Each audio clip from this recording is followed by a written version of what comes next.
Cruzando as Conversas. Oferecimento: Associação dos Oficiais da Brigada Militar. Defendendo quem protege você. Porto Color. E você que gasta muito em farmácia, sabia que os maiores descontos do mercado estão no Clube do Remédio? www.clubedoremedio.com.br.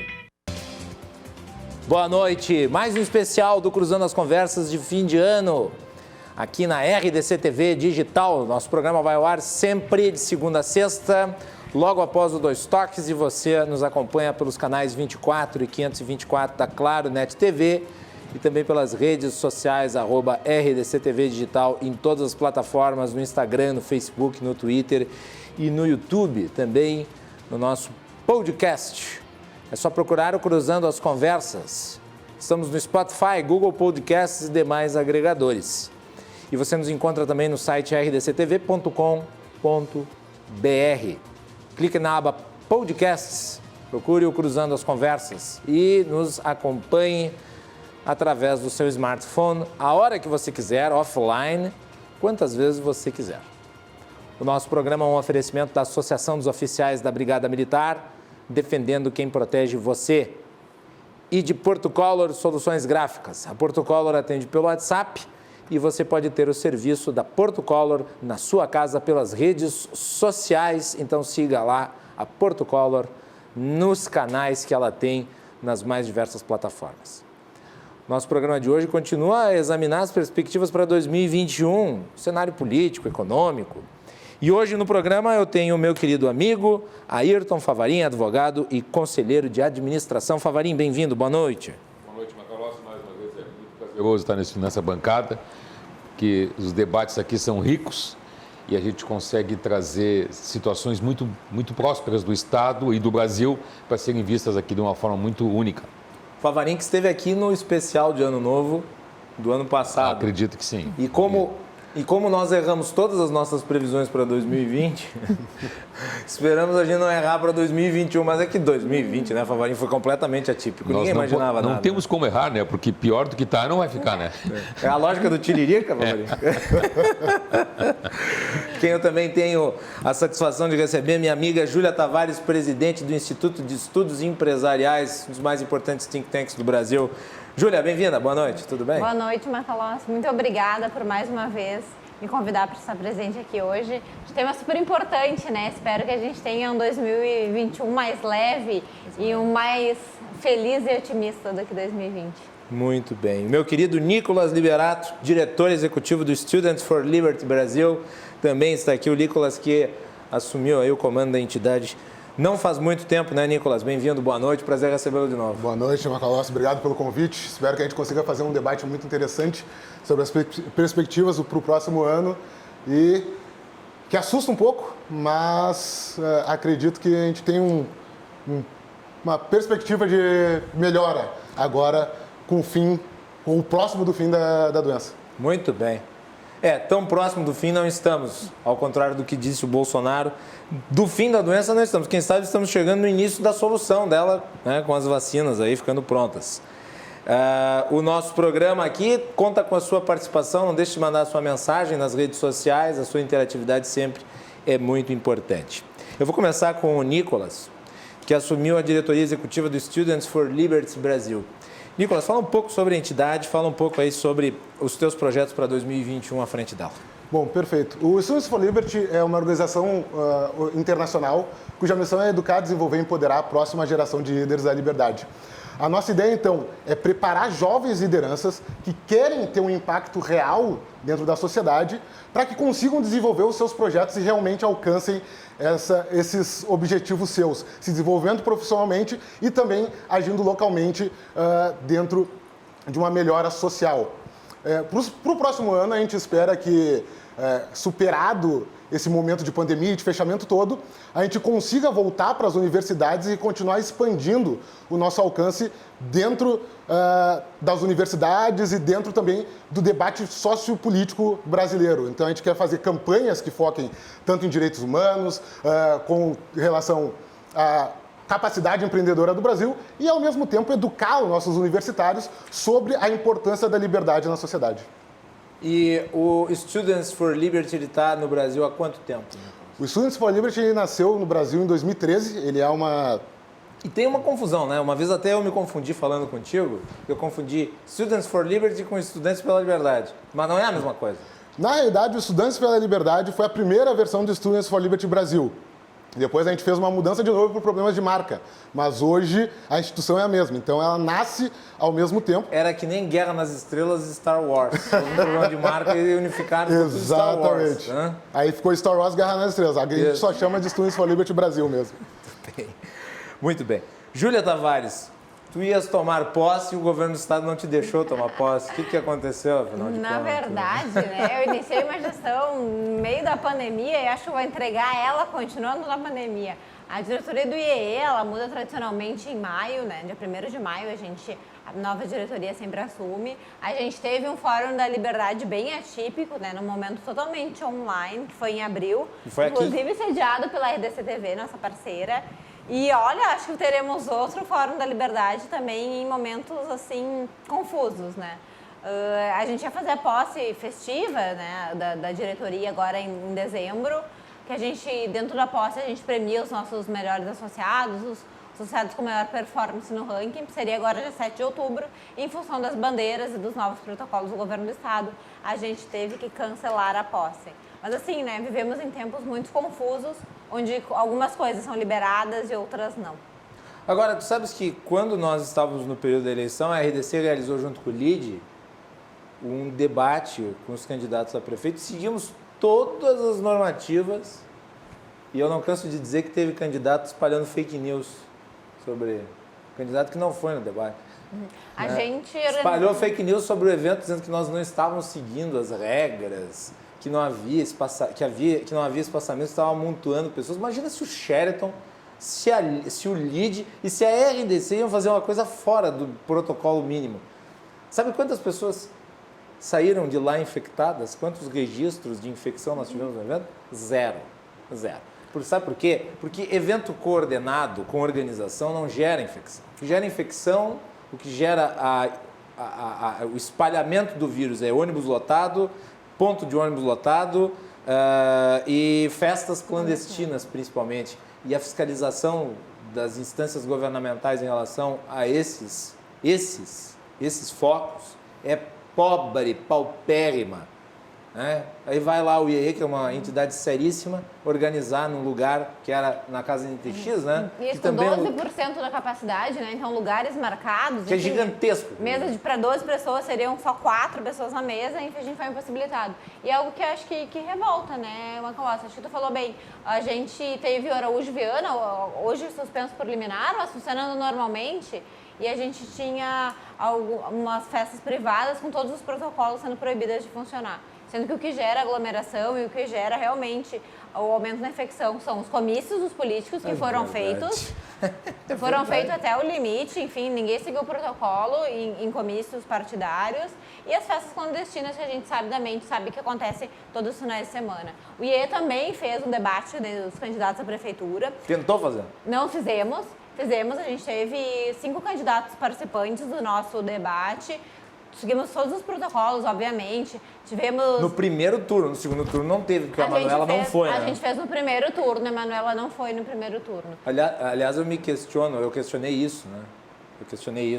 A candidata se vendendo como uma pessoa que estava se aproximando do centro, que buscava o esforço de diálogo com os setores empresariais, e ela faltou os debates do IE e os da Federação. Sim. Esnobou, portanto, a classe. E não foi no nosso também, que era com o LIDE, que é outra entidade empresarial. Ou seja, todas as entidades se propunham a organizar eventos de debate com os candidatos, a candidata Manuela e a ouvir, né? E a ouvir as suas propostas. Ela também não apareceu no nosso. Bom, então a gente não se sente esnobado em particular. Muito bem. Vavarinha, esse ponto que a Júlia toca é interessante, né? Esse ponto. Durante a campanha eleitoral está permitido se abraçar, comemorar, pular junto, gritar, se acumular. E dia seguinte, restrições. Por isso que tu traz uma descrença numa doença, porque para uns pode, para outros não pode. O judiciário dá uma medida liminar para evitar que o Araújo Viana ocorra um evento totalmente protegido e tudo, mas permite um comício com show de um outro cantor. E esse tipo de coisa é isso que dá descrença. Então, ou seja, essa individualização das situações, ela polarizou essa discussão toda. Agora, só pegando um gancho aí, a candidata Manuela não foi por desnobar, ela não foi por despreparo para poder debater com pessoas que soubessem conversar de uma situação bastante crítica, que é a situação do Estado do Rio Grande do Sul. Não vai Porto sentar Alegre em particular, né? Não vai sentar sentar junto com empresários, porque ela não tem esse cacoete, ela não está preparada para isso. Então, é por isso que ela evita esse tipo de coisa. Então, não é esnobar, é preservar, é diferente. Mas se ela tivesse ganho, ela teria que dialogar com esses setores, né? E já era bom começar fazendo na campanha. Exatamente isso.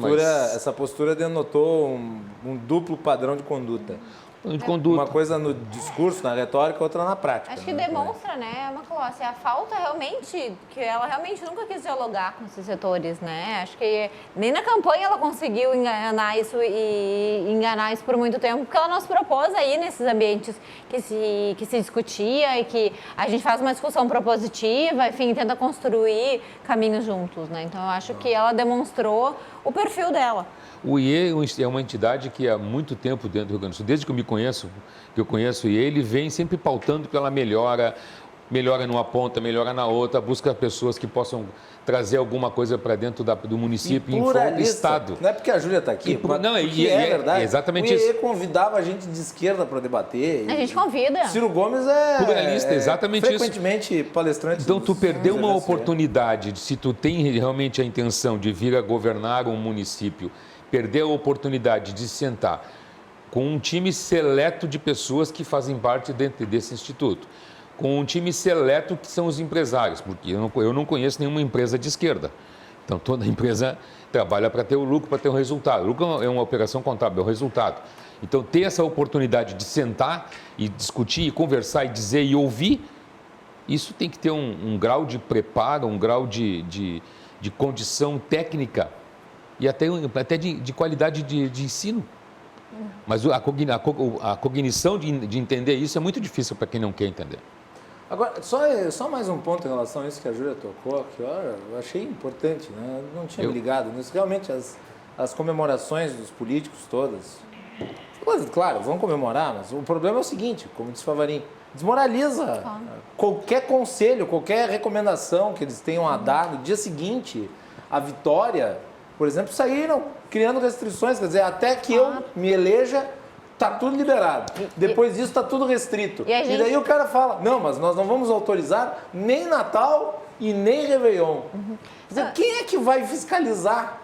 Vai sair lá o pessoal indo atrás das pessoas porque elas estão comendo peru de Natal? E a gente tem, né, o pior registro do Estado, Ridículo. Na data de hoje, com 2 regiões de bandeira preta, justamente 15 dias após as eleições do segundo turno. Isso. Este Então, programa assim, está sendo gravado, diga-se de passagem, para a gente ficar para o público não... Não tem problema. Mas esse programa está sendo gravado no dia 11 de dezembro. Então, nesse dia, teve a primeira bandeira preta. 2 bandeiras pretas em regiões do sul do estado. E daí a gente faz as contas e vê que são 15 dias após o segundo turno das eleições, onde houve grandes aglomerações em cidades importantes que houveram no segundo turno. Esse assunto, Como não, Pelotas. esse assunto não termina nunca, né? Mas bandeira preta... É algo a ser cuidado. Bandeira preta, e aí nós temos vários hospitais fechados, várias situações que nós não trouxemos. Um hospital de campanha de Canoas foi aberto numa semana e fechado 2 semanas depois. Respiradores para o Rio Grande do Sul, nosso governador não trouxe. Quem trouxe foi um deputado da bancada federal do Novo, que trouxe 70 respiradores, se não me engano, quanto a isso. Mas assim, então eu estou vendo que há um descrédito. Isso é por verdade. Teve muita vaga de UTI que foi fechada. Exatamente. Porque acharam que tinha passado pior, aí fecharam as vagas. Mas então isso traz um descrédito, porque tu tem bandeira preta hoje, mas ninguém da autoridade veio dizer o que da bandeira preta.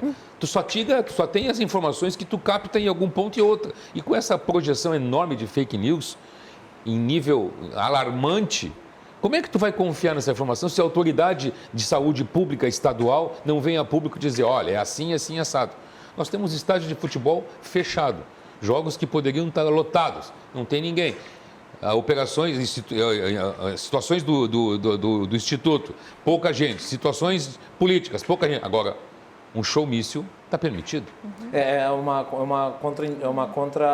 muito contraditório. É muito contraditório. Eu devo dizer, claro, que um evento com um número limitado de pessoas, como seria o caso da posse do IE, ou foi do nosso debate, tudo bem. Agora, tipo, é claro que um estádio cheio é pedir realmente para propagar. Só que o estádio cheio é comparável com um comício.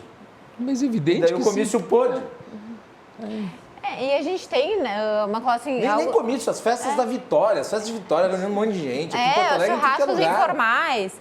Mas, de toda forma, eu acho que assim, a gente não adianta. A gente está nessa pandemia desde março. As pessoas do setor de eventos elas precisam voltar a trabalhar. Os músicos precisam voltar a trabalhar. A gente tem que criar um ambiente viável que a gente consiga oferecer segurança para a população frequentar os eventos, restaurantes, enfim. E também trazer um certo cuidado. E com isso só será feito através de protocolos.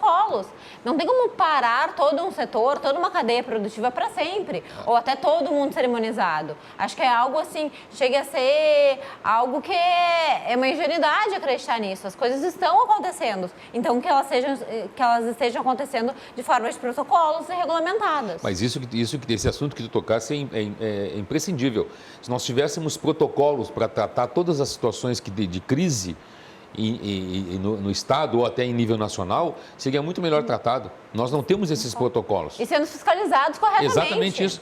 As empresas criaram gabinetes de crise, comitês de crise, juntaram profissionais, trouxeram tudo isso, mas não se desenvolveu um protocolo. Isso tem que sair de quem? Do mandatário maior em nível estadual. Nesse particular aí, muito falho. Bom, falando em mandatário estadual, vamos falar um pouco aí sobre as perspectivas econômicas, que é o foco da nossa conversa de hoje para 2021. Eu gostaria de saber o que vocês estão sentindo em nível estadual, em nível federal, em nível municipal. Vamos começar pelo governo federal. Nicolas, reformas. As reformas estão aí, mas ao mesmo tempo são muito, muito fraquinhas, né, Nicolas? Eu acredito que o Brasil passou por um apagão de proposições no ano de 2020. Paulo Guedes virou Paulo Palestra? Paulo Ideiazinha. O problema é que a gente passou por uma pandemia, eu acredito que o governo lidou muito mal com a pandemia, foi mais discurso do que ação e entrou também na guerra política e ideológica, né? Obviamente esse debate iria acontecer, mas a gente espera que o chefe máximo do Estado se comporte de uma certa maneira, então demonstre uma respeitabilidade ao invés de ficar entrando nessa divisão entre cloroquina, abre tudo e aglomeração contra fecha tudo, todo Armagedon e todo mundo morrendo de fome sem se preocupar como as famílias vão se alimentar. Mas, de qualquer forma, agora a gente passa por um período onde o Congresso vai ficar fechado para negócio, porque a gente vai passar pelas eleições da Câmara e do Senado. Então a gente vai ali acredito eu, até março, dentro dessa lógica de férias, carnaval, e depois a escolha, ainda o rescaldo da formação dos blocos do Congresso. A partir disso a gente vai ter o quê? De março até o final do ano, para conseguir realmente fazer alguma coisa e depois começa um ano que é só eleições, ninguém vai estar mais preocupado por passar reformas. E meu medo é, com essa inabilidade política que o governo demonstra, conseguir passar reformas tão importantes, seja administrativa, seja tributária, seja a reforma do Estado, que eu acredito que seja difícil demais para dar tempo nesse primeiro período, e realmente traz uma preocupação de, agora que a gente piorou a nossa situação fiscal, então o Brasil vai chegar numa relação dívida-PIB de 94% até o final do ano, como a gente mantém o teto de gastos, como a gente evita populismos no próximo ano para não estourar esse teto e tornar a parte fiscal brasileira, jogar a parte brasileira fiscal no total descrédito. Eu acho que esse ponto que tu traz aí sobre a eleição da Câmara é importantíssimo, né, Nicolas? Quer dizer, a preocupação maior é para saber quem é que vai controlar a mesa diretora da Câmara e do Senado, e menos com as propostas que vão ser debatidas lá dentro. Que era o que deveria haver de preocupação maior, porque esse ano foi perdido, 2020 foi um ano perdido, que causou um prejuízo gigantesco para o país, vai ser acumulado aí por um período muito grande de tempo. E daí nós temos muitos assuntos importantes, como por exemplo a PEC emergencial, tem a reforma tributária, tem a reforma administrativa, tem uma porrada de coisa aí que ficou a ver navios, né? E daí a perspectiva de ter um Arthur Lira no comando do Congresso, da Câmara dos Deputados, o Arthur Lira, fisiológico, lulista de carteirinha, aí de repente se transformou no queridinho do governo, e o Paulo Guedes ainda disse que ele era o candidato mais entrelaçado com as ideias, que virou âncora cambial, virou uma espécie assim de novo Chicago Boy. Imagina, acham que... Olha, eu não estou dizendo que a relação com o Rodrigo Maia tem sido das melhores, nem sou fã do Rodrigo Maia. Mas quando o Rodrigo Maia sair e se assumir o Arthur Lira, vai dar saudades do Rodrigo Maia no dia seguinte. Com certeza.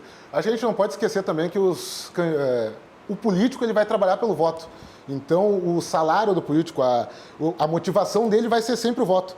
A gente tem que pressionar o Congresso e tentar pressionar dentro dessa lógica política quem realmente vai passar as pautas ou pelo menos tem uma concisão quando está discutindo essas pautas. E o Arthur Lira, com certeza, não é essa pessoa. Então, para o PT, ele sinaliza uma coisa, para o governo, ele sinaliza outra, para alguém, ele está mentindo. É verdade, ele estava fazendo campanha, disse que para obter o apoio do PT, que o PT vai ser fiel da balança nessa história, né? Acabar, por exemplo, com a... Ficha limpa. Com os negócios... alterar a lei do ficha limpa e a outra... Eu vou dizer bem sinceramente, eu sou contra a lei do ficha limpa, mas tudo bem. Mas nós temos que analisar a coisa sob a perspectiva da política. A questão do ficha limpa e o negócio das contribuições sindicais. Uma nova legislação das contribuições sindicais. Foi um grande avanço, Vai lá, né? Júlia. Que foi um grande avanço que Foi. realizado pelo governo Temer na reforma trabalhista. Me preocupa bastante também essa questão da eleição da Câmara. Acho que preocupa todos os brasileiros, porque a gente tem, dentro do presidente da Câmara, né, hoje na figura do Rodrigo Maia, o cara que pauta o que será votado, o que não será votado. Então, conforme for a pessoa que assumir esse papel, a gente tem a pauta dessas reformas ou não, ou a pauta de outros temas de interesses de grupos específicos. Então, eu acho que é um tema bem sensível. Acho que o governo Bolsonaro está bem atrapalhado politicamente, mas acho que mais que isso foi que, como acho que o Nicolas ressaltou bem, foi um ano perdido. A gente teve uma pandemia, né? Tivemos que apagar incêndios. Acho que todo o auxílio emergencial, ele foi válido, ele teve sua função, mas assim, a gente precisa começar a voltar para o prumo e começar a ver o que a gente vai fazer em 2021, o que a gente vai fazer a partir de agora, né? A gente já teve desde março para lidar com a pandemia e para planejar o plano A e o plano B. E acho que agora está na hora da gente começar a implementar essas reformas e colocar isso como política de país, né? Não uma política de governo. E garantir que, independente de quem for ser o presidente da Câmara, a gente tenha como prioridade esses temas de reforma tributária, reforma administrativa, pacto federativo. Acho que o Brasil precisa de grandes reformas e a gente não pode se esquivar de tentar fazê-las. Pavarim. Eu vou até tomar a ousadia de discordar do resto da bancada sobre o ano perdido. 2020 não foi um ano totalmente perdido. Nós aprendemos muita coisa com esse ano de 2020. Nós desenvolvemos coisas que se fosse colocar para elas aparecerem normalmente, elas não iriam aparecer tão rapidamente. A tecnologia, ela sempre foi um fator de exclusão social. Quando a tecnologia vem, aquele que consegue ter a tecnologia, ele está melhor colocado na sociedade. Os que não conseguem ensinar a tecnologia estão um pouco afastados. Nós, antigamente, até o começo dessa pandemia, era um modismo entre os jovens as compras pela internet, esse tipo de coisa, usar o telefone para tudo, todo mundo reclama que o jovem só fica no telefone. Então, hoje não. Hoje quem não sabe usar um telefone não come, não bota não traz nada para dentro de casa, não chama nem um carro, não consegue sair de casa. Então isso foi uma obrigatoriedade de desenvolvimento pessoal de cada um que esta porcaria desta pandemia impôs. A gente tem que ter isso para poder isso aí. A outra foi o seguinte, a gente começou a sentir diferença nos afastamentos sociais, a gente não dava importância para estar junto antes. Hoje o afastamento mostrou, eu sozinho eu fico doente, eu sozinho eu não sou mais o que eu era. E aí as pessoas começam a trazer os seus problemas pessoais, as suas fraquezas e tudo. Então 2020 foi um ano de muita análise, a maioria chama de um novo normal. Eu acho que não é o novo normal. Eu acho que é um ano para nós repensarmos, aprendermos muito com ele e ir para frente. Do ponto de vista da gestão governamental, ele pode se dizer que foi um fracasso. porque nós não tivemos... Todos os níveis. Eu acho que sim, eu acho que sim. O governo do Estado também foi muito mal. Não, Depois pois é, nós vamos falar dele, eu começo pelo governo do Estado, começo pelo município, pelo Estado. Eu acho que os políticos, porque criou-se essa polarização, se tu torce para um, é quase que uma grenalização da nossa política. O Rio Grande do Sul é muito pegado a isso, né? Mas essa polarização só atrapalha. Só atrapalhou e atrapalhou muito o Estado. Nós tínhamos coisas acontecendo em um nível e em outro nível não acontecia mais. Um governo dizia uma coisa e dizia outra. Será que a população não merecia ser melhor tratada pelo aquele que disse que ia administrar o Estado de maneira diferente? Pelo aquele que disse que era só fluxo de caixa, era só fazer isso, fazer aquilo? Quanto do dinheiro que veio do governo federal foi jogado dentro do Estado para fazer?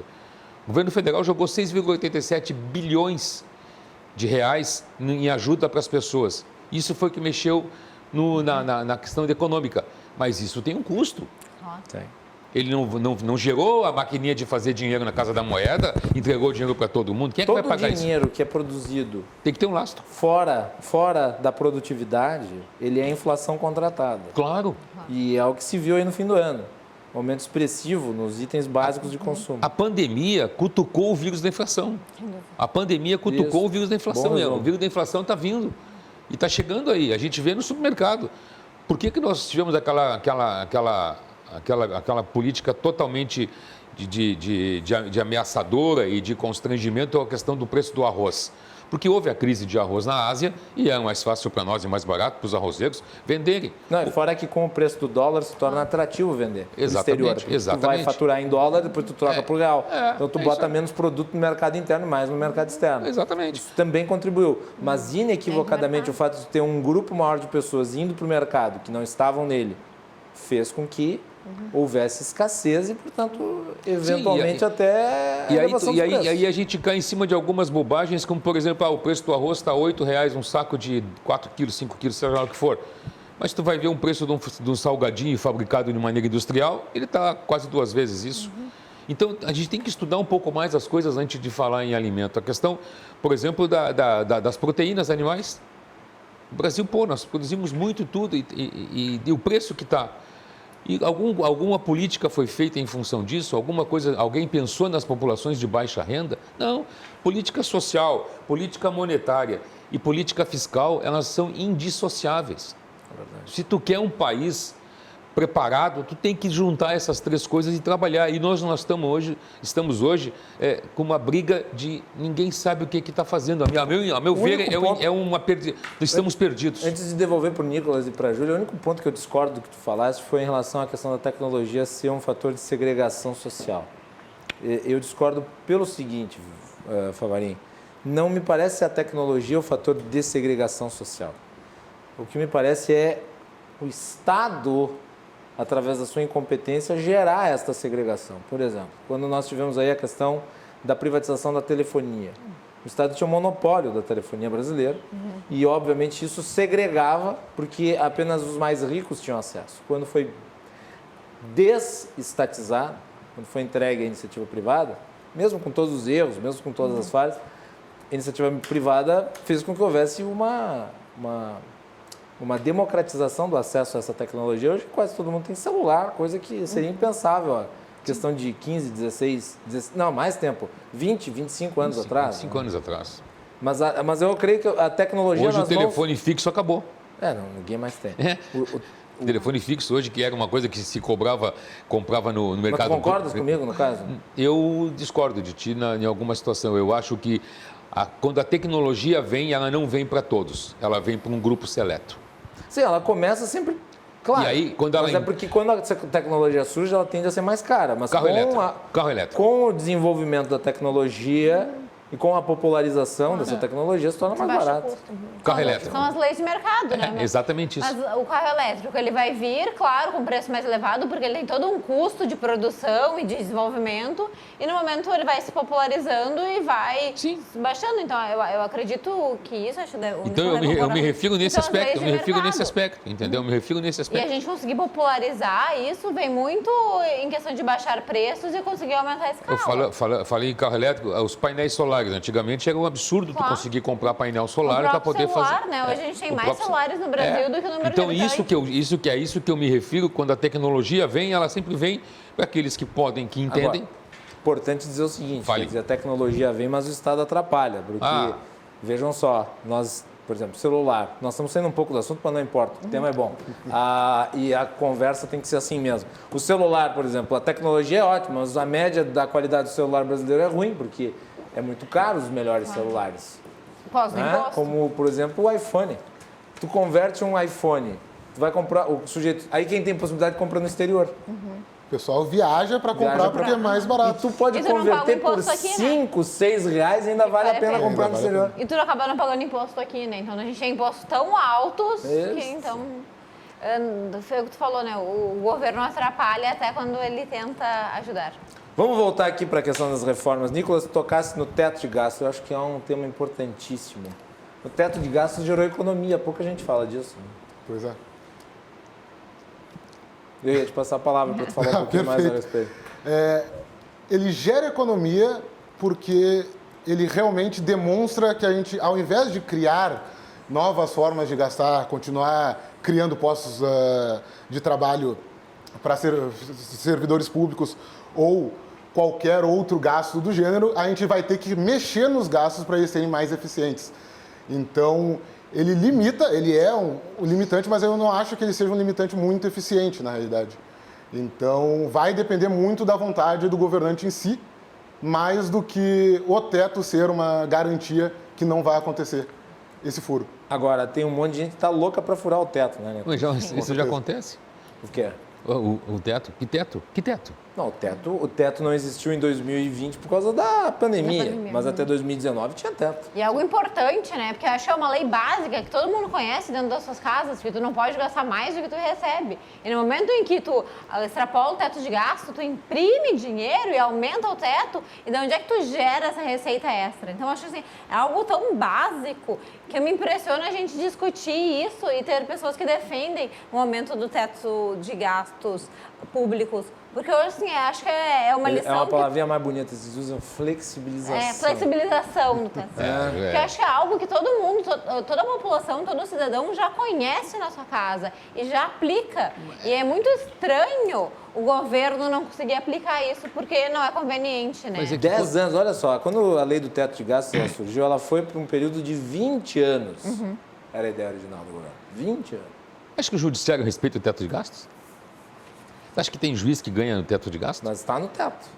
Tem ministro que ganha só o que o teto manda? Não, o E que os gasta, mas o que gasta dentro... Não, eu entendo o que você está falando, eu concordo. Eu acho que é um gasto absurdo com esses poderes. Eu acho que, inclusive, eles muitas vezes não estão nem aí para as contas públicas. Mas eles estão inclusos dentro do teto. Agora, o que eles vão fazer com o recurso que eles recebem é um problema deles. Só que eles têm que estar dentro do teto, entendeu? Tu pode pagar 100 mil para o presidente do Supremo. Mas esses 100 mil tem que estar dentro do teto, não pode estar acima do teto. Eu acho que uma observação importante que a gente teve, lembrando, né, que a gente está já 11 de dezembro, nessa semana, a aprovação na Comissão de Constituição e Justiça aqui da Assembleia Legislativa do Rio Grande do Sul, o projeto sobre o 10º dos poderes, que é algo importantíssimo. Então, Se foi um projeto que foi aprovado na CCJ... Deputado Fábio Osterman. Exato. A Frente Parlamentar contra os privilégios, da qual o Fábio faz parte. Sim. Importantíssimo. Importantíssimo. E o Estado do Rio Grande do Sul é um Estado que gosta de gastar mais. Um Estado quebrado, onde a gente tem os poderes, como o Judiciário, recebendo relativamente muito mais do que os poderes como o Executivo. Então, eu acho que é algo muito sensível que a gente tem que observar muito de perto, porque algo, além de ser simbólico, é algo caro para a população, é algo importante. Pavarinho. Tem razão. O judiciário gosta de gastar, né?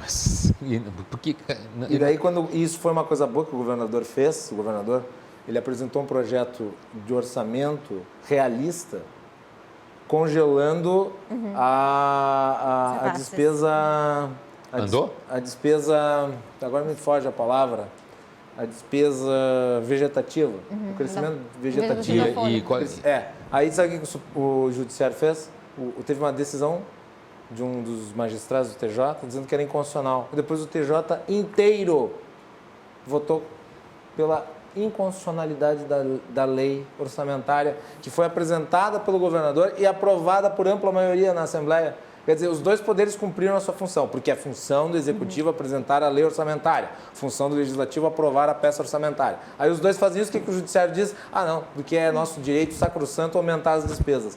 Inconstitucional. É um absurdo, judicialização completa da administração pública. Claro, mas aí se o político municipal, governo, em nível de governo, em nível federal, sentassem assim, vamos resolver isso e fosse buscar, não deixaria o outro de fora.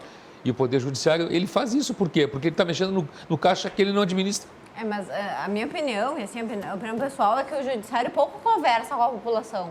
Então, pouco se Ele pouco lixando. conversa, ele acha que ele mantém seus privilégios e pouco dialoga e pouco entende também a situação do Estado, que é gravíssima. Essa questão da PEC dos duodécimos, que passou na Comissão de Constituição e Justiça essa semana, acho que é algo muito simbólico que a gente merece prestar atenção, porque muda os panoramas que a gente tem um judiciário que gasta desenfreado e os outros poderes que parcelam salários há 4 anos.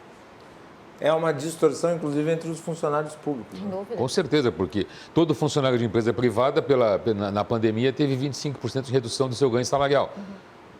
O nosso órgão superior disse que o funcionário público não pega isso. Sim. Muito bem.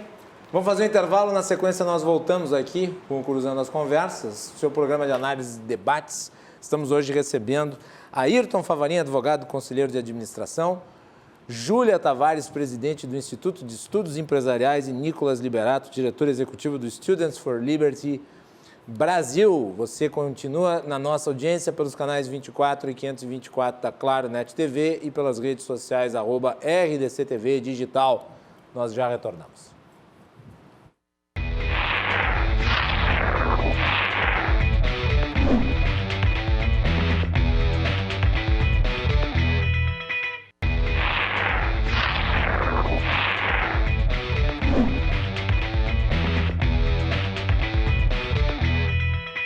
Cruzando as Conversas está de volta aqui na RDC TV. Nós estamos recebendo hoje no programa Ayrton Favarin, Júlia Tavares e Nicolas Liberato. Estamos falando aí sobre as perspectivas para o ano 2021 na área da economia e da política. Você nos acompanha pelos canais 24 e 524 da Claro Net TV e pelas redes sociais @RDCTV Digital em todas as plataformas. O nosso programa é um oferecimento da Associação dos Oficiais da Brigada Militar, defendendo quem protege você. E de Porto Color Soluções Gráficas. A Porto Color atende pelo WhatsApp e você pode ter os serviços da Porto Color na sua casa. Eu gostei que a Júlia trouxe aqui o ponto do duodécimo. E eu devo lembrar que, eu já falei isso várias vezes, mas vou repetir. O duodécimo foi uma questão enfrentada no governo Sartori e daí o pessoal do Judiciário foi para dentro da Assembleia Legislativa para tentar impedir que fosse aprovado. E o detalhe, eles ganharam, porque depois foi rejeitada a matéria e daí não se tratou mais da questão. E eu acho que um dos erros do governador Eduardo Leite, acho que a gente já pode entrar na questão estadual, um dos erros do governador Eduardo Leite em 2020 foi não ter encampado por conta própria essa matéria que surge através do Legislativo Estadual, né, Júlia e Nicolas? Quer dizer, foi uma proposta que foi encaminhada pelos deputados. Os deputados queriam tratar do assunto, o governador, não sei porquê, não encampava. Chegou a dizer assim, não, mas com a elaboração do orçamento realista não é necessário. Conversa nenhuma. Por quê? Porque você tem um governante agora que se preocupa com a questão orçamentária, mas daqui a pouco você pode ter um governante que não se preocupa. A partir do momento que você tem uma lei, um projeto de emenda constitucional, portanto algo na Constituição do Estado, você obriga o governante a ter que seguir aquele rito de elaboração do orçamento, que agora é uma escolha do governador, sim, mas tem que ser institucionalizado. Favarin. Não, isso tu não vai conseguir tão cedo, né? Porque são os interesses de cada posição que buscam para si. O judiciário não vai deixar que alguém mexa no bolo dele. Não vai deixar. E ele vai usar as armas que ele possui. O que são as armas que ele possui? O conhecimento da vida pessoal de cada um. Ele vai para dentro da Assembleia, ele vai falar com cada um, vai buscar isso aí, porque não vai acontecer. Nenhum governador mais tentou. Nós vemos historicamente quebrados há bastante tempo. Vários governadores saíram e deixaram mais quebrado do que foi. Se conseguiu ter uma melhora um pouquinho com a nossa Ieda Crucius, depois voltamos a quebrar de novo e hoje não sabemos como é que estamos ainda, porque a prestação de contas não apareceu. Mas nós não vamos conseguir fazer isso acontecer se nós não tivermos lideranças fortes para isso. E a liderança parte de quem? Do mandatário maior do Estado. Tu acha que o governador é fraco no combate aos privilégios das corporações? Eu acho... não estou aqui falando, por favor, eu estou falando aqui, ó, isso é uma coisa que em geral se confunde. Eu não falo de professor e policial que ganha parcelado mal e que se sacrifica muitas vezes fazendo seu trabalho. Eu estou falando de setores poderosos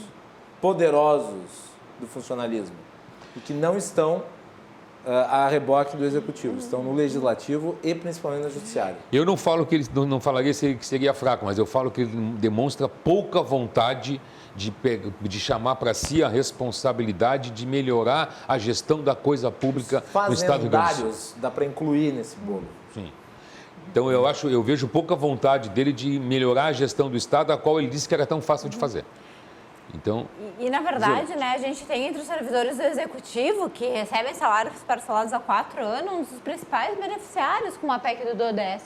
Que a gente consegue organizar as finanças do Estado, não precisando entregar para o Poder Judiciário, não só o Judiciário, né? Tem existem outras instituições que recebem do 12º, valores irreais que não são arrecadados pelo Estado. Hoje a gente tem, com essa questão dos repasses obrigatórios para o Judiciário, uma ilusão de caixa que não se concretiza e acaba punindo justamente o professor, o policial, que faz parte do executivo e já vem sofrido há muitos anos, quanto o servidor privilegiado do Poder Judiciário, que a gente está usando como exemplo aqui, tem o seu salário em dia, com a garantia de aumento, reajuste.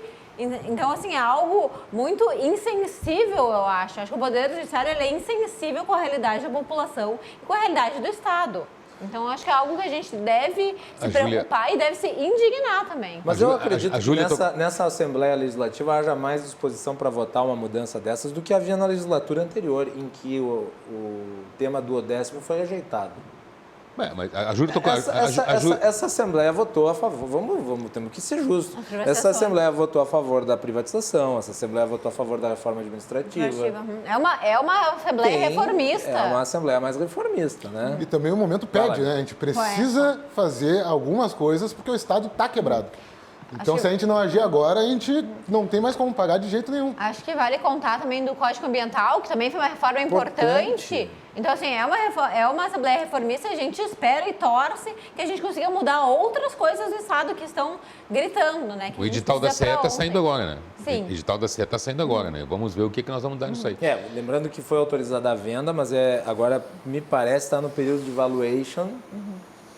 Foi feito em parceria com o BNDES para que se chegue a um valor aí da privatização. Mas importante. É que a CE é complicado, porque a única coisa que interessa na CE é o direito dela de concessão. Isso, de concessão.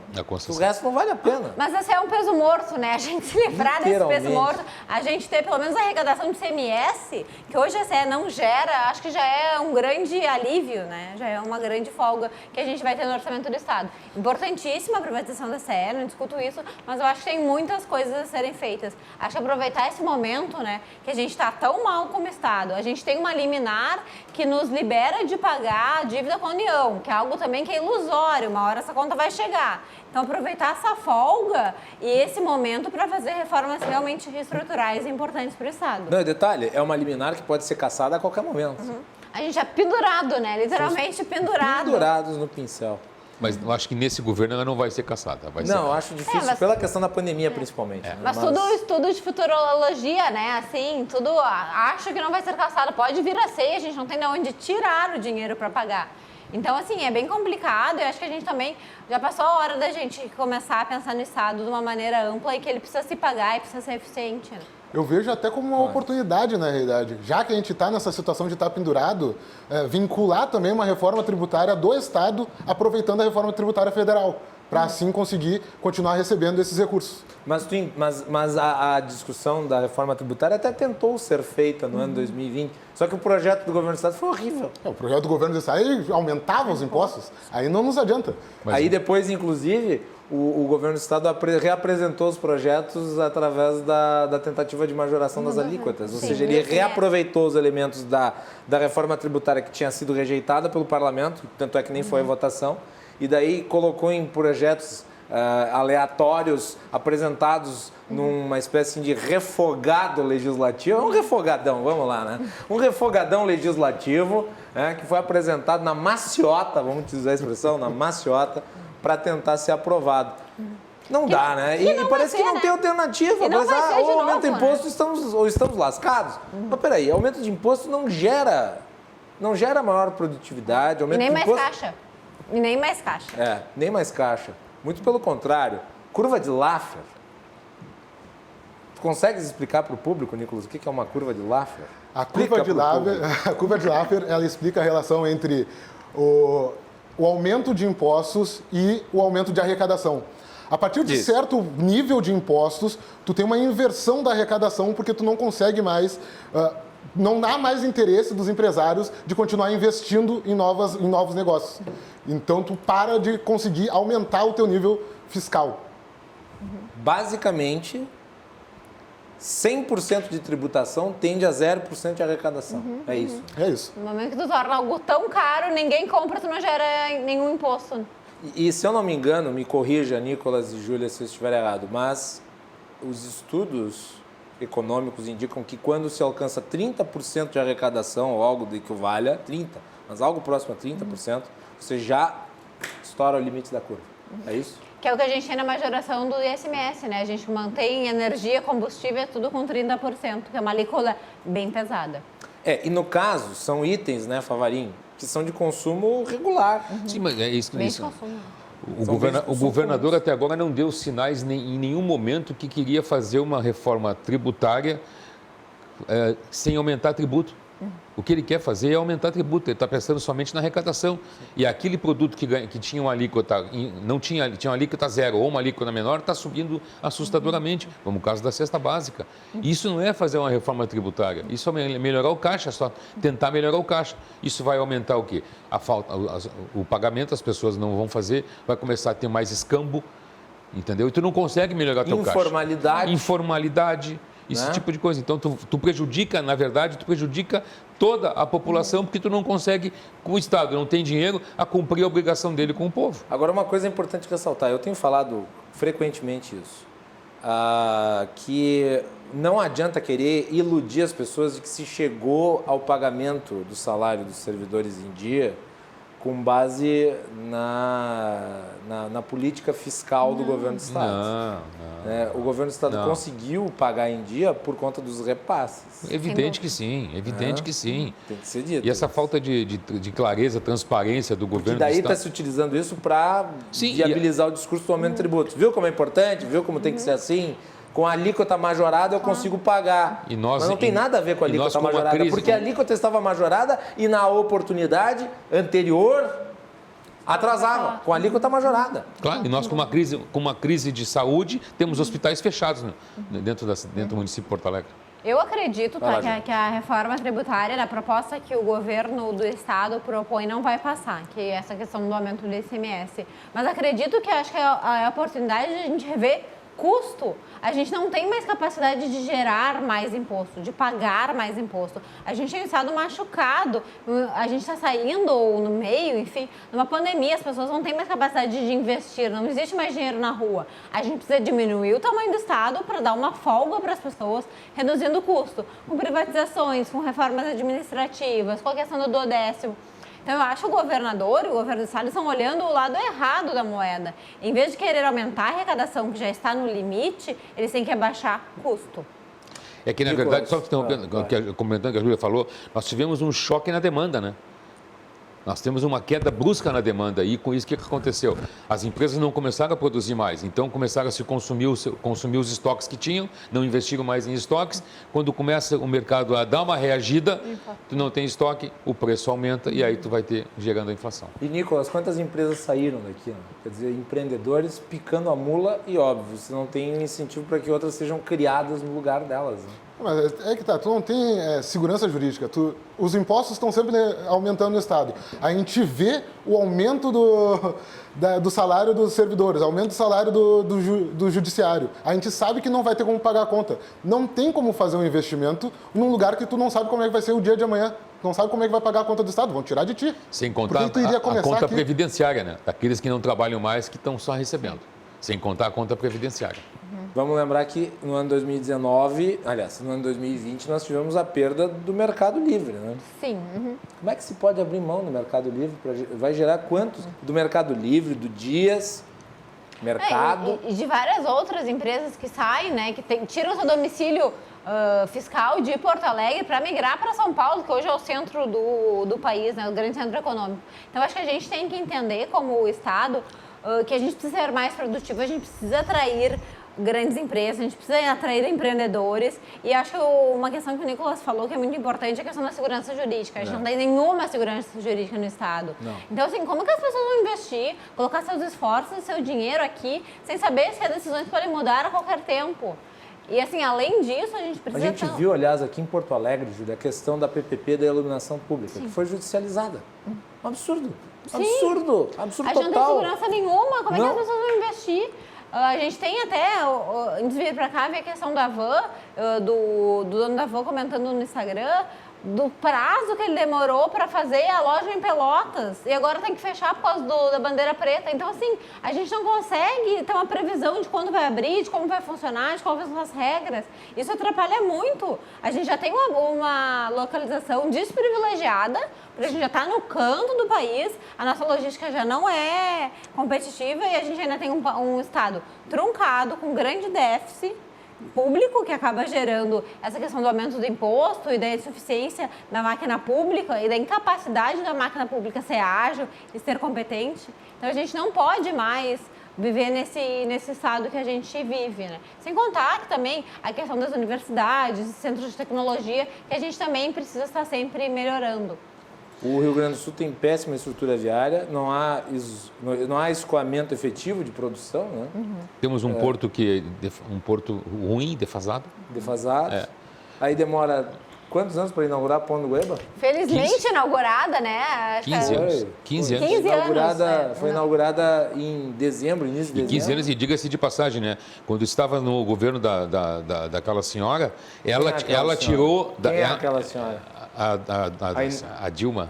A Dilma. Aquela senhora, ela tirou do projeto de duplicação da BR, ela tirou a ponte que era obrigação da empresa que ia construir.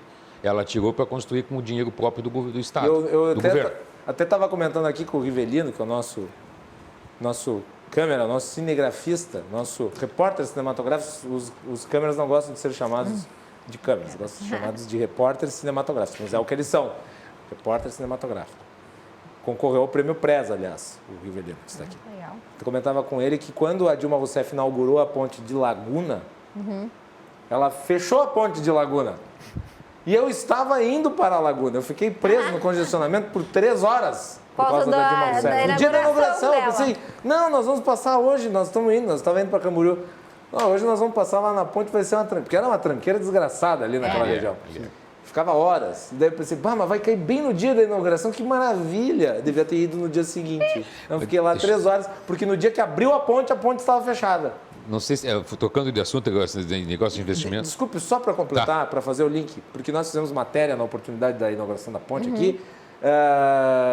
O fato é que vai ter um monte de questões jurídicas para complementar as outras obras viárias que se interligam com a ponte, como, por exemplo, desapropriações. E daí nós estamos lembrando também do caso da Fraport, que veio aqui para o Estado e que, por causa do Ministério Público e do Judiciário Moroso, não consegue ampliar a pista do aeroporto. Não consegue. O Ministério Público dizendo, não pode, porque ali tem a vila e tal. Não sou a favor das pessoas morarem em péssimas condições. Eu sou a favor de responsabilidade social e fiscal do Estado. Então, o Estado tem que dar garantias a essas pessoas. Deveria ter tido um plano. Quanto tempo demorou para se instalar aqui a Fraport? Mas não vamos... Não, fica lá, não pode, não sei o quê. E quanto já investiu? Um monte. Mas assim, em Porto Alegre, na esquina da Dom Pedro com a Plínio, A gente tem ali. Não- A questão não da tinha- não- apropriação há 1000 anos que era para ter sido feito. tinha uma loja de carros, tinha uma vulcanizadora que pararam tudo em função da morosidade do judiciário. A Ceará, bom, enfim, a gente pode Avenida enumerar, Tronco. enumerar tanto. Não, essa dá Mas, pra finalmente a ponte foi inaugurada, a gente tem uma ABR-116 sendo duplicada aos poucos, pingadinha, mas a gente ainda tem uma péssima estrutura viária. Eu queria chamar o Nicolas para falar um pouco sobre essa questão envolvendo a segurança jurídica, que eu acho que é um tema fundamental, porque nas duas questões, PPPs e privatizações, tu precisa disso. Se tu não tiver isso, não vai ter investidor. Claro. Ou seja, tu afasta as pessoas do processo de participar da gestão pública. No mundo desenvolvido é bem diferente, né? Quer dizer, as garantias estão dadas, né, Nicolas? Eu acho que o problema de PPPs e privatizações é um debate até anterior, né? Primeiro que a população em geral não entende exatamente como funciona uma parceria público-privada ou qual é o nível de melhora de um serviço ou de um produto pela privatização. Então a gente tem que entender primeiro que o Estado ele deve fazer o que a iniciativa privada não consegue fazer. E as coisas que a iniciativa privada já pode fazer, o Estado tem que ir saindo cada vez mais. Primeiro, a gente tem que passar desse entendimento para realmente conseguir discutir com o judiciário qualquer ideia de tem que haver uma nova regularização, tem que haver novas regras do jogo, tem que haver uma abertura comercial para isso, tem que haver esse espaço de debate social antes da gente querer mudar as regras do judiciário. Porque acredito que se a sociedade não souber qual é a vantagem para ela, a gente nem leva isso para uma via política e de discussão. O debate sobre as PPPs, ele me parece muito interessante pelo seguinte, a lei das PPPs surge com o governo do PT. E PPP não é privatização. Aliás, o PPP é um modelo moderno de utilização da iniciativa privada pelo Estado. É para evitar a privatização que a PPP surgiu. Só que a PPP tem um aspecto positivo de trazer o recurso investimento que o Estado não tem. E daí eu lembrei, Nicolas, a questão que para mim foi basilar, né? E eu também não canso de falar, eu me repito muito aqui no programa, mas fazer o quê, né? A gente tem que se repetir. A PPP do marco do saneamento votado no Congresso Nacional. Foi uma grande vitória, né? Uma grande vitória. Foi um marco realmente sensacional. E a esquerda... Com votos contrários. Claro, gente que foi até ao judiciário para tentar impedir, né? Judicializar a questão. Que vai ser uma grande evolução no Estado e no país.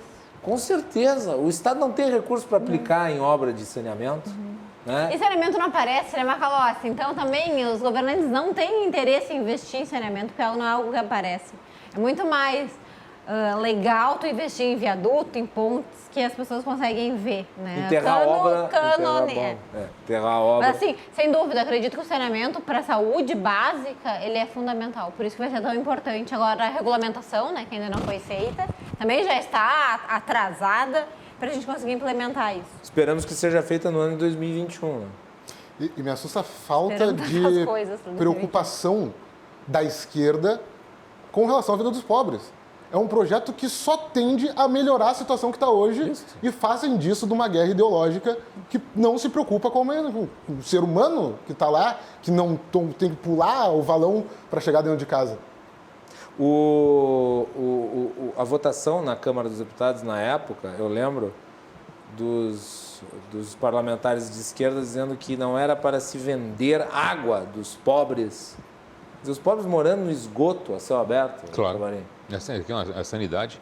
Então, E eu vou dizer mais. Uma esquerda moderna não seria contra isso. Uma esquerda moderna, arejada, reconhecendo o mercado como um fator importante para agregar, inclusive, serviço social, não votaria contra isso. Não votaria contra. Olha, uma esquerda moderna não votaria contra o duodécimo, não votaria contra a questão do teto de gastos, não votaria nem contra a reforma previdenciária. A reforma previdenciária foi transformada num assunto de caráter ideológico e não era. Era só matemático. A gente teve deputados como a Tabata do Amaral que votaram a favor da reforma da Previdência, justamente por entender isso, né? Então, uma esquerda um pouco mais contextualizada com a realidade das finanças públicas. Mas que não se pode ignorar, né? Mas que é algo, uma parlamentar de esquerda. Você vai pegar esse pessoal do PSOL aí, eles votaram tudo contra. Eles são tão contra o capital privado que eles preferem que as pessoas morram de difteria. É inacreditável isso, que em 2020 nós ainda temos que discutir isso. Eles não são contra o capital privado, eles são contra aquilo que os outros oferecem. É que não vem da lavra deles, então por que eu vou ter? Por que eu vou dar essa oportunidade? Eu tenho que dizer que não. Então, e a questão ambiental vai ser uma grande demanda que o Brasil vai ter para 2021. E eu preciso dizer que saneamento básico tem tudo a ver com o meio ambiente? Tem tudo a ver. Importantíssimo. Saúde, a questão de higiene das pessoas, crescimento, desenvolvimento da população. Preservação de lençóis freáticos. Claro, os esgotos são abertos. Qualidade do solo. Desde quando isso é preservação do meio ambiente? Não, então é assustador isso. E a questão ambiental é um delta que vai ser muito mexido para 2021, principalmente das empresas privadas, e o governo também tem que fazer a sua parte, tanto em nível federal como em nível estadual. Mas eu acho que as pessoas não conseguem perceber que o meio ambiente ele existe nas cidades. As pessoas falam muito de floresta, de Amazônia, de Pantanal, enfim, e não conseguem entender que a gente também agride o meio ambiente nas cidades, com os esgotos abertos, com os lixões. Então, assim, acho que a agenda ambiental também tem que ser voltada para a cidade, que é onde grande parte da população vive e acaba, de alguma maneira ou outra, agredindo o meio ambiente. Nicolas, temos 2 minutos. Pode fazer alguma consideração a respeito desse assunto antes da gente encerrar? Depois a gente encerra. Eu acredito que a gente está num momento muito bom para fazer esse debate sobre o meio ambiente, porque há uma pressão internacional, há uma preocupação, principalmente agora do presidente eleito Joe Biden, para falar sobre isso, vai usar isso como argumento diplomático contra o Brasil se a gente continuar com esse mesmo discurso. E os empresários brasileiros, seja a parte financeira, seja todos esses fundos que a gente tem, também se preocupam hoje com essa aposta na Amazônia, essa aposta no meio ambiente, essa aposta na melhora da nossa flora e da nossa fauna. Então a gente tem um espaço aí para apresentar propostas novas e realmente conseguir lutar contra essa lógica de vamos destruir ou vamos transformar a Amazônia num estacionamento. Isso é importante, até porque, vamos lá, eu vou estourar um pouquinho o tempo do bloco, o pessoal do Switch, depois a gente desconta do último bloco. Vou estourar porque esse ponto que o Nicolas traz é importante. O discurso ambiental, ele é importante. O discurso moderno ambientalista, ele nasce como um discurso de esquerda, verdade. Mas é inequívoco que nos últimos anos o capital privado entendeu que a preservação é importante e se adonou do discurso ambiental. Portanto, hoje, se você não fizer preservação ambiental, você perde dinheiro. Hoje, preservar o meio ambiente dá dinheiro. Existe essa falsa dicotomia, Amazônia estacionamento de carro. Não é mais assim. Hoje, um estacionamento de carro na Amazônia prejudicaria o Brasil. A Amazônia preservada gera dividendos para o Brasil. Até porque tu mencionaste os fundos verdes, que são fundos com selo de preservação ambiental, que só transferem seus recursos de muitas empresas do mundo inteiro, que só transferem recursos dos países que cumpriam a legislação ambiental. E daí eu faço o link com o que a Júlia falou. O Código Ambiental aqui do Estado, atualizado, é muito bom, porque ele consegue conjurar as duas coisas, quer dizer, modernizar, a produção e a preservação. Não modernizar, né? A gente tinha leis arcaicas. Leis antiprodutivas e que não preservavam nada. Favarinho, mais um ponto antes de encerrar? Não, pode, vamos. Então vamos fazer intervalo e na sequência nós voltamos. Vamos falar um pouco de Porto Alegre aqui, que teve eleição neste ano de 2020. As expectativas com o governo de Sebastião Melo. Já retornamos.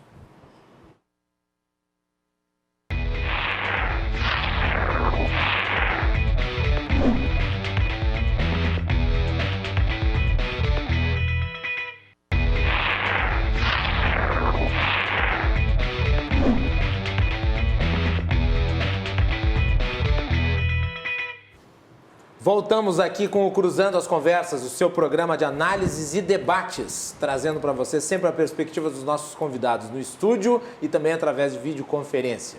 Nosso programa você acompanha logo depois do Dois Toques, nos canais que nós temos nas plataformas digitais, @RDCTV Digital, Instagram, Facebook, Twitter, YouTube, é só procurar e também através do nosso canal no Spotify, no Google Podcasts e nos demais agregadores de podcast que você encontra procurando Cruzando as Conversas. Acesse o nosso site rdctv.com.br, clique na aba podcasts e tenha acesso ao nosso conteúdo offline para você acompanhar quantas vezes você quiser, onde você quiser. No programa de hoje nós temos Ayrton Favarin, advogado e conselheiro de administração, Júlia Tavares, presidente do Instituto de Estudos Empresariais, e Nicolas Liberato, diretor executivo do Students for Liberty Brasil. Vamos falar um pouquinho sobre a Prefeitura de Porto Alegre. Temos aí o novo prefeito, vai tomar posse já na semana que vem. O Sebastião Melo, vice dele, Ricardo Gomes, foi presidente do IEE. Fala um pouquinho sobre o Ricardo Gomes, tu que teve convivência com ele lá dentro da entidade, na qual ele se projetou, inclusive. Sim, né? Fala um pouquinho dele. O Ricardo Gomes é meu amigo, enfim, o Ricardo foi presidente do IEE, acredito que em 2011. Desde lá ele foi diretor da Relial, que é a rede liberal da América Latina. Ano passado ele foi presidente da Relial, enfim. Ele quase morreu num evento da Relial. Ele comeu qualquer alergia. coisa lá, teve uma alergia terrível, né? Sim. E, enfim... Ainda bem que deu tudo bem, ele é o vice-prefeito eleito. Sim, o Ricardo se elegeu, né, na última eleição municipal para vereador, enfim, foi um dos vereadores mais econômicos do mandato, e agora se elegeu 2 semanas atrás como vice-prefeito da capital, com o Sebastião Melo como anfitrião da chapa. Tu acredita que ele é o fiel da balança das políticas liberais do governo eleito? Acho que ele vai dizer, não, nós vamos fazer assim. Acredito que sim, eu confio muito no Ricardo e falo como Júlia, pessoa física, confio muito no Ricardo, enfim, nas propostas que eles trouxeram. Eu realmente estou esperançosa com esse governo, claro, né? A gente tem governar uma capital nunca é fácil, principalmente Porto Alegre, que também vem sofrida das contas, um pouquinho mais organizado devido também ao aumento do IPTU, né, que conseguiu organizar um pouco mais as contas da prefeitura. Mas acredito que sim, tenho esperanças que a gente consiga ter uma Porto Alegre melhor, uma Porto Alegre mais livre, mais empreendedora. Veremos a partir de 2021. Nicolas, suas expectativas? O Ricardo, ele é um dos grandes representantes do movimento liberal no Brasil, né? Membro da Montpellier Society, criada nada mais nada menos por Mises, Hayek e esse pessoal. Então ele faz parte desse grupo... Esse pessoalzinho, esse né? pessoalzinho Os pequeno. economistas de segunda linha.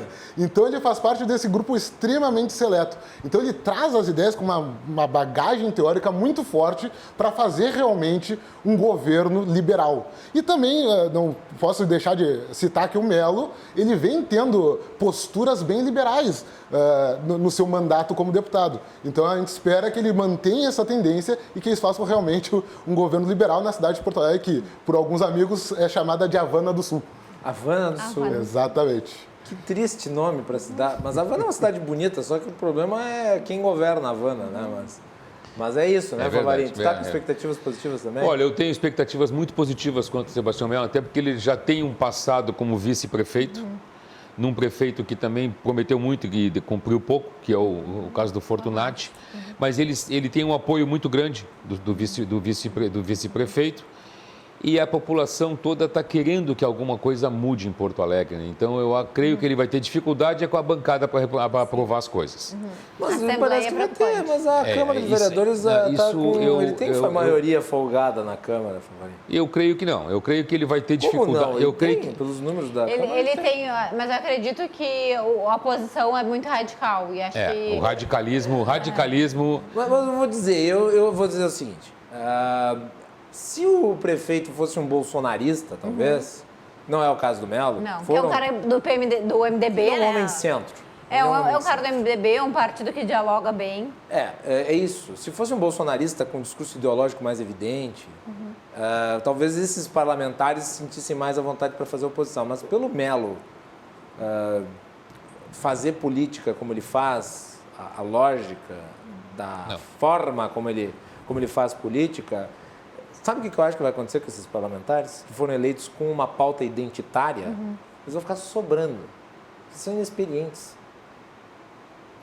Eles não estão por dentro dos meandros da política. E muito Não, eu tô falando, é sério, eles são novos, eles são novatos. E muito agarrado em algumas bandeiras, né? Que são até. Não assim, vão ser esses os assuntos que vão predominar na pauta da Assembleia, da Câmara. É porque a gente não ISS, decide essas coisas na Câmara. Esse que é o negócio. A gente não discute essas pautas que eles estão querendo na Câmara. Não Então, vamos não debater é espaço. pauta antiga. Claro, todo mundo é contra o racismo. É óbvio. Mas não é esse assunto que vai se debater na Câmara Municipal. Sim, vai se debater plano diretor. E aí? E o Melo vai passar que nem um trator por cima Aumento deles. ou não do IPTU, ISS, que são pautas que refletem muito também na vida do cidadão e que a gente Saneamento básico do município, as vilas, acabar com a Avenida Tronco, fazer com que a Vila Cruzeiro tenha essa ligação com a cidade, melhorar isso, melhorar o transporte público, dar uma PPP do saneamento dá uma solução para Carris, dá uma solução para Carris. É do que um zelador da cidade. Ele né? é o gestor, Então, assim, exatamente ele é o isso. zelador da cidade. Então, essas são as pautas que vão ter na Câmara de Vereadores. Eu acredito, sou bem esperançosa com a Prefeitura, acho que Porto Alegre precisa, enfim, dar uma guinada para ser mais leve, mais livre. A gente teve um governo, uma Prefeitura com um aumento de tributo, que é algo preocupante, que foi o aumento do IPTU. Vamos ver se vai ser revogado ou não. Acho que é um ano para a gente ficar bem atento. Eu ia perguntar para vocês agora sobre o que vocês acharam do governo Marquesan que vai se encerrando. Nicolas. Eu acho que é sempre complicado. Porque assim, por que eu fiz essa pergunta? Porque quando o Marquesan se elegeu, a expectativa era exatamente essa. Vice-liberal, Gustavo Paim liberal. Sim. Né? Vice-liberal, o Mas MBL apoiou. Em quanto tempo durou o relacionamento ali? Quanto tempo durou o relacionamento do prefeito Nada. com o vice? Não, até que durou 1 ano e meio. O prefeito Pra botou... média do prefeito Muita atual. gente que estava no governo com ele foi embora, abandonou o barco porque disse que era insuportável tratar com ele. Claro que o perfil do Melo é muito diferente do Marquesan. O Marquesan é um cara mais do combate, o Melo é da malemolência, no sentido positivo. Sim. De agregar, buscar o apoio, encontrar as ideias. É um político. Político no sentido mais amplo da acepção positiva da palavra político. Né? Mas tem que observar o histórico recente. Vai falar... Bom, O que estava acontecendo? Quem era o Marquesan logo antes das eleições? A gente já sabia que ele era destemperado, a gente já sabia que ele tinha propostas não liberalizantes, nem nada do gênero. A gente já tinha o histórico dele como deputado, a gente então sabia o que esperar mais ou menos. A esperança foi criada em cima de um sonho. Não tinha nada que baseasse esse apoio tão direto dos liberais, seja do MBL, do gênero, para a figura do Marquesan. Acho que quando a gente tem o Melo e o Ricardo, isso muda um pouco de figura, como tu disseste. O Melo, ele é um político mais hábil. Ele também é, como eu disse antes, uma pessoa que já vem acompanhando esses votos mais liberalizantes no seu trabalho como deputado. E o Ricardo Gomes também acredito que é um liberal com mais pujança dentro dessa lógica do movimento. Júlia, Marquesan. Quando o Marquesan, eu acredito que ele teve um erro crasso, que foi a questão do aumento do IPTU. Acho que ele perdeu muito... Três vezes. Eu acho assim, que ele se perdeu ali, acho que a gestão dele vai ficar marcada pelo aumento do IPTU. Pensa, olha só, ele tentou 3 vezes, ele só conseguiu na terceira por pouco, e daí o Melo vai desfazer. Sim. Isso aí já não serviu pra nada. Só para desgaste. Mas, de toda forma, eu acho que esse foi um erro muito importante. Acho que pode até ter custado a reeleição dele, a questão do IPTU. Acho que ele foi firme demais nessa questão e não entendeu o tamanho do problema. Mas acredito que algumas coisas do governo dele foram positivas. A gente tem a questão dos servidores. Não, terra arrasada não. Não foram 4 anos perdidos. Teve coisas muito boas. A gente boas. teve agora um ano de pandemia também, que é um ano muito complicado de governar uma cidade, que é onde tu sente na ponta toda a questão de lotação dos postos, enfim. Então, acho que esse último ano a gente teve, claro, a questão das restrições, que também a gente pode julgar, mas também é muito difícil de tu conseguir fazer toda a questão do distanciamento, dos lockdowns, mas eu acredito... Mas tem que se ressaltar um aspecto, tem que ser justo. As restrições muitas vezes foram contraditórias, eu apontei aqui. Mas inequivocadamente a gestão da área da saúde foi boa. Sim, Tanto é que Porto Alegre teve um índice muito baixo de mortes. Mas o Instituto... E não faltou, né? O A gente não Instituto tem da falta Saúde de UTIs, nem falta de leitos em Porto Alegre. Claro, não foi perfeito, porque eu acho que acredito que o desafio era muito grande. E nenhum lugar do mundo conseguiu se orquestrar isso de uma forma exemplar. Mas eu acho que durante os 4 anos de governo, eu acho que ele fez, sim, coisas importantes para a cidade. A gente tem a Orla, que era algo que estava encantado, que foi colocado em prática. A gente teve a questão da reforma do funcionalismo, que também foi uma pauta importante. Acho que o PTU custou a reeleição dele, além de, claro, que o Nicolas já falou, do temperamento dele, que é algo que acho que nem precisa nem comentar, né? Isso aí, as mudanças do secretariado, muita Sim. gente entrando e saindo. Vai lá, A questão municipal de saúde é que eu vejo que foi um grande problema que não soube como fazer, como deveria. Você acha que ele foi mal na gestão de Eu saúde? acho que foi. Porque os postos de saúde, do atendimento às pessoas nas vilas, faltava médico, não tinha Mas ele remédio. ampliou o horário de atendimento dos postos. Mas eu acredito que os postos assim, é um problema de todo governante, né? Não é algo, é um desafio muito grande. Não, que é um desafio, mas quando tu trata com a saúde da população que está lá em risco social, população mais pobre, o saneamento, a água, o transporte dessa gente, desse pessoal que tem esse direito de ser bem atendido, aí tu acha que tu não está olhando para a tua população. Tu acha que a gestão da saúde foi mais determinante do que, por exemplo, o IPTU mencionado pela Júlia? Eu acho que foi, não digo que foi mais, mas foi tão quanto. Porque a questão da saúde é aquilo que a pessoa que está lá num dia de chuva na vila, que precisa de um médico e o médico não tem acesso por questão de segurança, por questão que não tem medicamento, o hospital lotado. Claro, nós sempre tivemos as UTIs lotadas no inverno. Sempre tivemos. Não, mas aí eu vou discordar de ti num ponto. Aí eu vou te discordar. Discorde? Porque nós sempre tivemos lotação de UTI, é verdade, mas com muito menos vagas. Nós temos 80% de lotação em UTIs, com talvez o triplo de vagas. Mas esse, Agora, esse é o tamanho da pandemia. Mas eu nem Se ampliou o número de vagas mas e tem 80% de lotação. Se nós não tivéssemos essa ampliação, ia ter gente internada na rua, na esquina. Mas tu vai me ajudar agora tu me ajudou. Vai. Porque assim, ó, se eu tenho historicamente UTIs ocupadas e excesso de pessoas para botar numa UTI numa época de inverno normal, se eu tenho uma pandemia e eu sou o gestor, eu já estou preparado para saber, eu preciso de mais espaço, eu preciso de mais profissionais, entendeu? Eu acredito que é uma gestão simples. Ter hospitais fechados, ok, podemos botar material e equipamento, mas tem que ter gente para poder trabalhar no hospital, médico, enfermeira, isso tudo vai. Tudo isso. Então, eu acho que a gestão da saúde do governo Marquesan foi fraca. Vai lá, Júlio, tu ia Eu falar? sinceramente acho que ele tem consciência disso, que ele precisa de médicos, enfermeiros, enfim, mas acho que não é tão fácil, acho que tu não cria as pessoas do nada. Eu acho, claro, acho que a pandemia é um desafio descomunal para qualquer governante, é algo que ninguém esperava, ninguém estava preparado. E que nunca ninguém enfrentou. Ninguém enfrentou, é o mundo inteiro correndo atrás de equipamentos de proteção, é o mundo inteiro correndo atrás de médicos, de enfermeiros e de leitos, mas por isso que eu acho que, assim, é difícil tu medir a competência dele ou não numa situação tão atípica e que a gente não sabe como outras pessoas reagiriam. Eu vejo o governo Marquesan mais nesses 4 anos, do que ele entregou durante o mandato de 4 anos. Não em específico na pandemia, que eu acho que o desafio é descomunal e é muito difícil de conseguir medir alguém por algo tão atípico. Nicolas, mais um ponto dessa questão e depois vamos para o Eu acho que nos momentos de dificuldade é que tu vê a qualidade de qualquer pessoa, inclusive do político. Então eu acho que eu vou discordar um pouco. Eu acho que a gente pode concordar que a maior parte dos políticos e governantes brasileiros não conseguiram lidar bem com a doença, mas o Marquesan também não fugiu à regra de ser relativamente ruim, ou bem ruim, principalmente quando tu olha para o lado da questão de restrições e de abertura de comércio, que não tinha lógica alguma, já teve os áudios deles dizendo, não, fecha aqui, me ajudem, aqui no programa.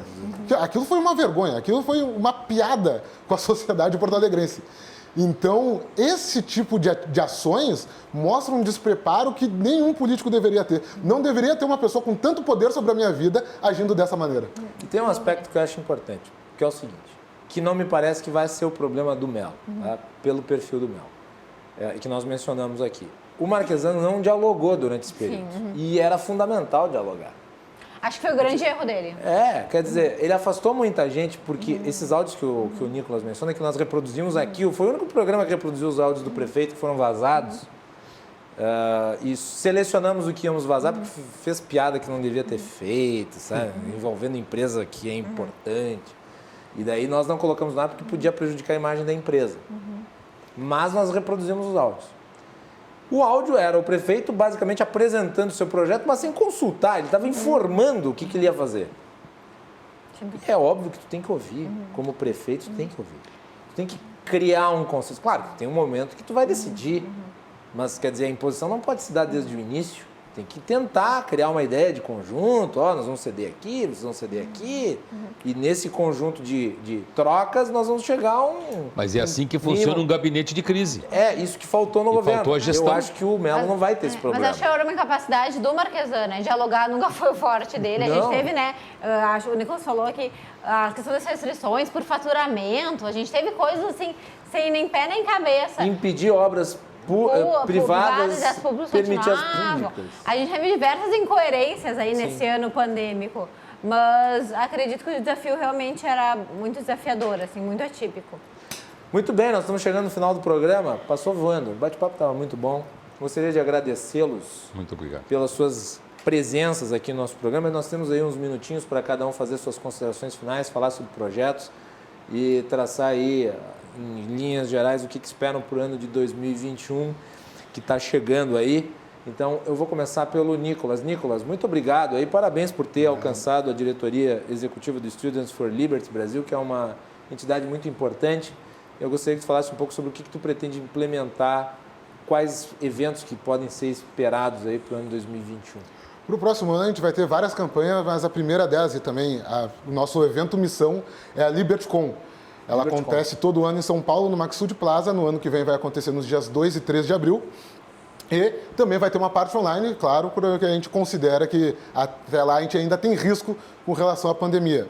Então a LibertyCon é um evento que reúne todo o ideário liberal para discutir sobre as pautas das mais diferentes matizes. Então a gente tem o liberal conservador, o social liberal, o anarcocapitalista, junta todos eles para ver em quais pontos a gente tem em comum, quais os valores que a gente compartilha. E está todo mundo convidado. Vocês podem entrar no site LibertyCon, www.libertycon.com.br e entrar na lista de espera. Na lista de espera. Isso. Já está lotado. Já está lotado. Tu sabe que eu nunca fui numa LibertyCon? Nunca foi numa LibertyCon? Você está cometendo um crime. Nunca fui numa LibertyCon. Vamos ver se a gente fui. consegue ir esse ano. Esperamos. Vou ficar na fila de espera. Perfeito. Júlia, Bom, te obrigado também. agradeço o convite, sempre ótimo debate aqui. Eu realmente espero que 2021 seja um ano mais leve, que a gente tenha boas notícias e, como tu falou, achei muito bom que a gente esteja no início da solução do problema, né? Com a questão das vacinações aí que a gente teve durante essa semana, alguns países começando a vacinar. Dentro do IEE, enfim, a gente tira agora um recesso no comecinho de janeiro, depois voltamos às nossas atividades dentro do Instituto, né, formando os nossos jovens para serem pessoas que contribuem para a sociedade, enfim, lideranças empresariais que contribuem para uma sociedade mais livre.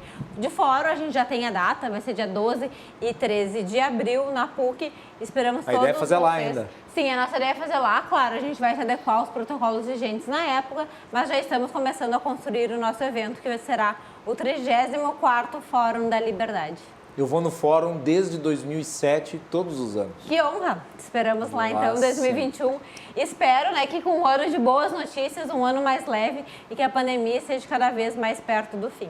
E agora eu fiquei com inveja, na Com realidade. inveja, né? Nicolas? Fiquei com muita inveja. Nunca fui na LibertyCon. É que vocês fazem a LibertyCon sempre em São Paulo. Sempre em São Paulo. Isso que aí eu não, às vezes eu não consigo encaixar na agenda. Não tem Aqui LibertyCon. Aqui o Fórum da Liberdade é mais fácil de ir. Mas eu vou tentar e prometo Perfeito, que vou combinado. tentar. E é uma promessa de Vou ano cobrar. novo. Promessa de ano novo. Que nem emagrecer, né? No dia 31, dia seguinte já está comendo de novo. Favarim, muito obrigado. Sempre um Eu prazer agradeço, recebê-lo. mais uma vez a presença aqui, porque, como eu disse no início, a gente sempre aprende muito numa bancada assim, porque é um grupo homogêneo aqui, em termos de cultura. Vem trazer, cada um traz seu ponto e a gente acrescenta muito nisso. Quanto às perspectivas e expectativas para 2021, eu estou otimista em função que vendo o índice de confiança do empresário, ele está bem. O Estado, agora há pouco tempo, anunciou, há 2 semanas, não foi no Estado, não foi obra do governo, mas foi obra da própria empresa, a IBM e a Atos estão fazendo um empreendimento em Santa Maria com mais de 500 postos de trabalho para jovens, junto com uma universidade lá. Isso é muito bom, porque traz o jovem para o trabalho, para o primeiro emprego, isso é muito bom. E a Atos é uma empresa em nível internacional, é a segunda na Europa. Foi a empresa que forneceu os computadores para resolver o problema de eleições do Tribunal Superior Eleitoral, TSE. Que deu aquela confusão no primeiro turno. Mas não foi, porque pegaram a nuvem que não tinha nuvem, então vamos assim. A nuvem de chuva. Então eu tenho expectativa, eu gostaria muito que o nosso prefeito fizesse um excelente trabalho junto com o vice-prefeito, porque Porto Alegre carece disso.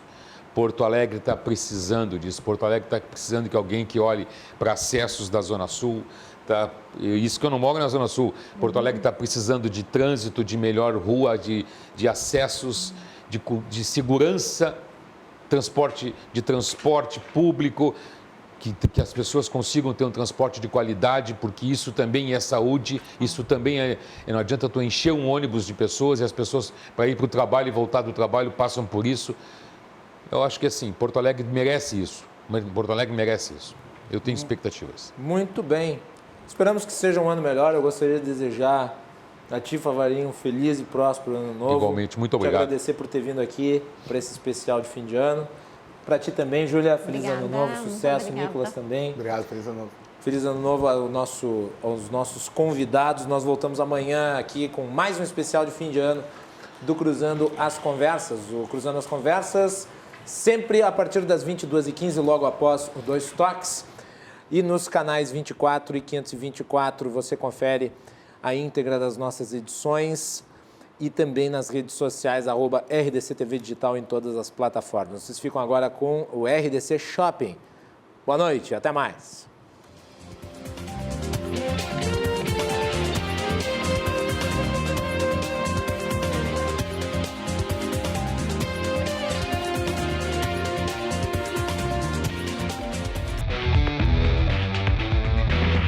Cruzando as Conversas. Oferecimento: Associação dos Oficiais da Brigada Militar.